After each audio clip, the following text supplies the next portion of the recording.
3:30 నుంచి పార్కింగ్ చేసి అక్కడ 500 తీసుకున్నారు. అక్కడ నుంచి టోకన్ సదుపాయం అలాంటిది ఏది లేదు.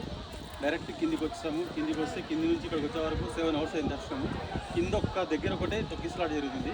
ఇది ఎవ్రీ ఇయర్లీ 3 days ఉంటుంది. కానీ మన గవర్నమెంట్ కానీ ఏదైనా కానీ పట్టించుకొని మెయింటెనెన్స్ చేసి కొన్ని వాటర్ కానీ ఏదో ఒకటి సదుపాయం చేస్తే పబ్లిక్ హ్యాపీగా వస్తారు, హ్యాపీగా అవుతారు. ఒక్కొక్కరు 70 years 80 years వాళ్ళు కూడా వస్తున్నారు. వాళ్ళకి సదుపాయం లేదు, ఎలా పడితే అలా రాళ్ళు ఉంది.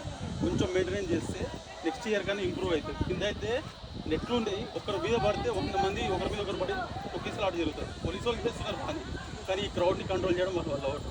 300 ఏమో వచ్చారట పోలీసు వాళ్ళు, కొంచెం ఎక్కువ ఉంటే అవుతుంది.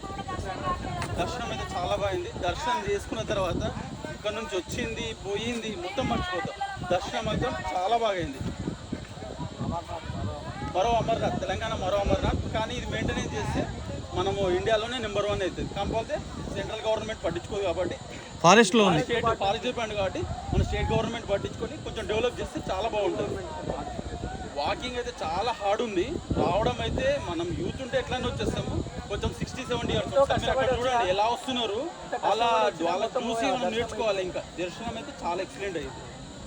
Thank you. అలా